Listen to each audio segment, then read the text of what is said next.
It was a warm summer evening when a group of 5 teenagers set out for a weekend camping trip in the woods. They'd all been friends since they were little, and this was a yearly tradition they always looked forward to. But this year was different.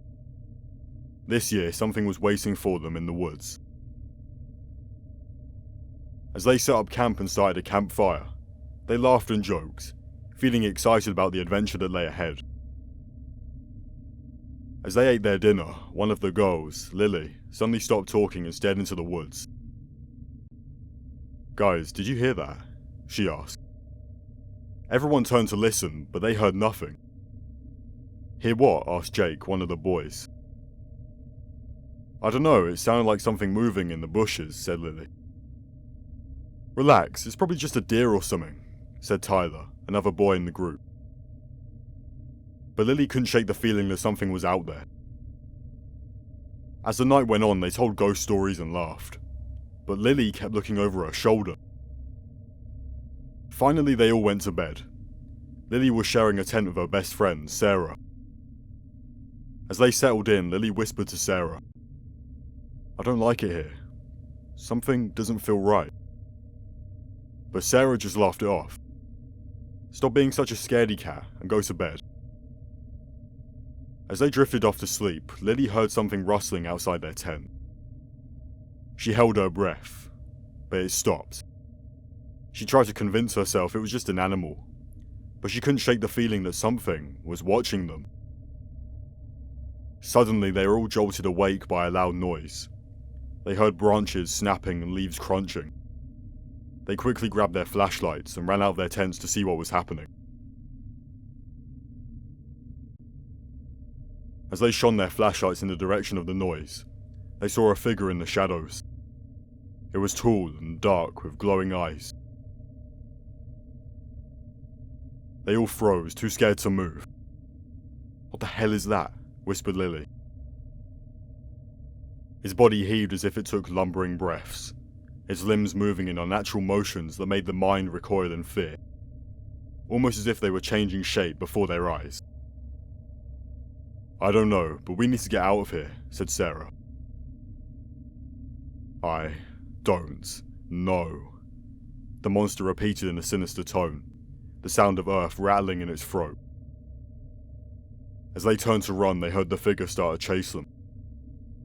They could hear its footsteps getting closer and closer. Tyler stumbled and fell in the darkness, but there was no time to stop. Finally, they burst through the trees and saw their car parked in the clearing. Fumbling for the keys, Jake finally got the doors unlocked, and the car started as Tyler finally caught up.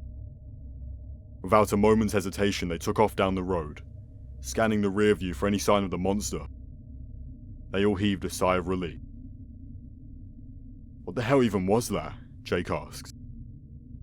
"I don't know," Tyler said, through blood-stained teeth. "Last summer I went to sleepaway camp. One time they took us on a hike into the woods, and we set up tents and built a fire. We cooked hot dogs and marshmallows on sticks, and we told ghost stories. One of the counselors told us a story about a lady who was thrown into a well on a nearby farm 100 years ago. It was really scary, the way he held the flashlight under his chin while he was telling it. Her husband didn't like her, so he threw her in the well and she died down there. When they found her, she had no meat on the ends of her fingers and the bones were poking through." I remember how the counselor leaned forward, his face a mask of shadows and light in the flashlight beam. "They thought maybe she'd worn the ends of her fingers off, trying to climb out the well," he said. "But there was no blood on the walls. Maybe the rain washed the blood away. Or maybe she got hungry, down there in the dark all alone. So hungry she started to eat herself." He paused, and the only sound was the crackling of the campfire. "They say there's a thing that lives in the woods now. It's quiet and hard to see, but it has gleaming white fingers like wet bones. It tries to sneak up on you, but don't let it. Because when it finds you, I was already wound up tight as a spring, so when the counsellor suddenly pointed behind us and screamed, "Look out," I almost peed. I don't think I was the only one. Then all the counsellors were laughing, and I felt kind of dumb, but I couldn't stop being scared. A couple of the other kids were crying. The counsellors told us to stop being such babies. They put out the fire and we got in our tents. The next thing I knew, it was morning, and something was happening. I unzipped my tent and crawled outside. One of the counsellors was on her phone, saying something about needing emergency aid. The others were standing in front of Nathan's tent, nervous and white-faced. Everybody was getting out of their tents by now, and the counsellors told us to break down the camp and pack up. So we did. Except for Nathan's tent. We were almost done when the grown-ups from the camp showed up. They started unzipping the tent as the counsellors tried to herd us back down the trail to the cabins. I couldn't help but look back. Our parents came and got us the next day. They said a wild animal got into Nathan's tent, in the night. But if that's true, why didn't anybody hear it? Why wasn't his tent messed up? And why did it eat only his fingers, leaving the wet bones to shine in the morning sun? Is it coming for me? The crackling of the fire echoed through the old secluded cabin, casting flickering shadows across the room. The wind howled outside, making the surrounding trees sway and creak. Inside, a small group of friends huddled together, seeking solace from the bitter cold. They'd ventured deep into the woods, far from civilization, seeking an adventure they would soon come to regret. The cabin itself had a dark history. Legend had it was built on an ancient burial ground, and the spirits of the restless dead haunted its halls. The locals warned of strange occurrences and disappearances that plague anyone foolish enough to spend a night within its walls. But the group, fueled by youthful curiosity, brushed off the warnings and settled in for the night. As the night grew darker, the atmosphere within the cabin became tense. The fire provided a meager amount of comfort, barely enough to ward off the bone-chilling cold that swept through the windows and doors. Uneasy glances were exchanged among the friends, their nerves on edge.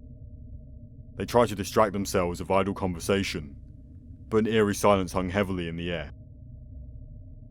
Suddenly, a soft whisper emerged from the darkness. It was barely audible, but it sent shivers down their spines. They glanced at each other in fear, their eyes wide with apprehension. The whisper grew louder, gradually transforming into a haunting chant. The friends covered their ears, desperately trying to drown out the sound, but it echoed relentlessly in their heads. The cabin's walls seemed to pulse with malevolent energy as if they were alive. The windows rattled violently, and the wind outside intensified.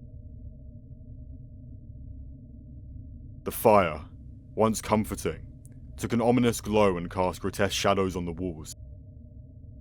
The friends huddled closer together, seeking refuge in each other's presence, their hearts pounding in their chests.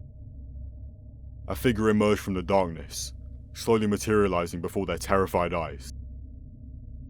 It was a ghostly apparition, pale and ethereal, clad in tattered clothing. Its eyes glowed with a malevolence that pierced through their souls.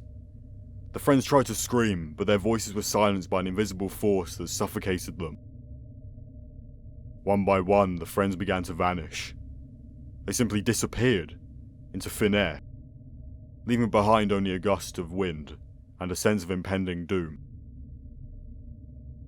Panic consumed those who remained, their sanity hanging by a thread. The cabin itself seemed to twist and contort, the walls closing in on them, trapping them within its nightmarish embrace. In the final moments before their sanity gave way, they glimpsed a glimmer of hope. A journal lay on a dusty shelf, its pages filled with cryptic symbols and incantations. With trembling hands, they deciphered the ancient text, hoping to find a way to break the curse that held them captive. With each chant, the cabin trembled, the malevolent presence fading into the night. The friends found themselves standing outside the cabin, surrounded by the haunting beauty of the moonlit forest. The cabin itself stood silent and foreboding, a reminder of the horrors they'd endured. They walked away, scarred by the experience, vowing never to speak of it again. The memory of that fateful night would forever haunt their dreams, a reminder of the darkness that lurked within the shadows. The fire that once brought them comfort now represented the terrors they'd faced, and they could never look at it the same way again. As they retreated to the safety of civilization, they could only hope that the spirits they'd encountered would remain within the cabin's walls, forever imprisoned by the ancient incantations. But deep down they knew that some horrors could never be truly contained. The echoes of that night would linger, like a chilling breeze that whispered through their minds. They would find themselves plagued by nightmares, with ghostly apparitions appearing in their sleep, tormenting them with their pale, lifeless eyes.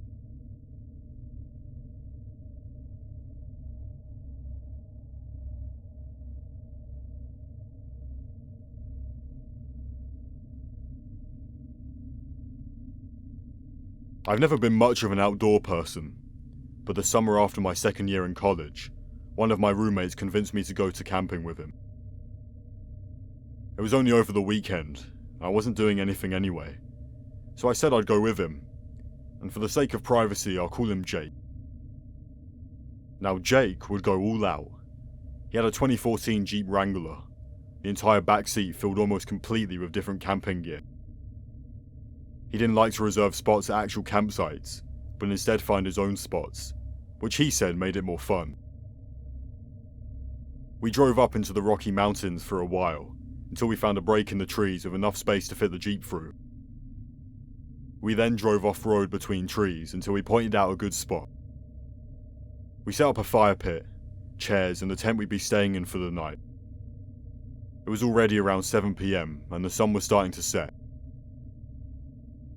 Jake went to the car and pulled out a bag of hot dogs for us to cook over the fire. Real original, I know, but they were an easy meal and Jake wanted to give me the true camping experience as it were my first time. He even bought stuff for s'mores, although we never got that far. As we were cooking the hot dogs, there was an extremely loud female screaming, maybe 300 or 400 feet away. I looked up and saw Jake's head turn towards the direction of the screams. At first there weren't any words we could make out, but then there was a help, a please, and a no, all of them sounding more desperate than the last. Then the loudest, most terrifying scream was abruptly cut off mid-scream. Jake looked back in my direction. The look on his face was pure horror. As far as we knew, the closest man-made structure was the road, and even that was far away. No one should have been out here. Whatever it was that we just heard didn't matter. We knew we needed to leave as fast as possible. We started frantically throwing things into the back of the Jeep, stuffed the still fully made tent inside, and as we closed the door I tried calling 911 as we started driving back to the road. I had practically no service out there, but somehow managed to get it on the line with the operator. I did my best to explain what we'd heard, and they said they'd send a trooper out as soon as possible. It took us twice as long to get back to the road, just because this time we couldn't see anything. Finally we saw the pavement and stopped for a second. We didn't know if we should wait for the cops or not. That's when we saw a figure walking out from the trees in front of us. He was wearing jeans with an all-black sweatshirt, with a hood covering his face. He was dragging something behind him in a heavy sheet or some kind of bag. His head was down, limping as he walked. He looked over in our direction when blue and red police lights revealed themselves down the road. The man turned his head and started sprinting back into the forest, letting go of the bag. The police saw this and started chasing after him. The bag he was dragging turned out to contain the remains of a 34-year-old woman. We aren't sure if the man was ever caught, but one thing is certain. I'll probably never go camping again.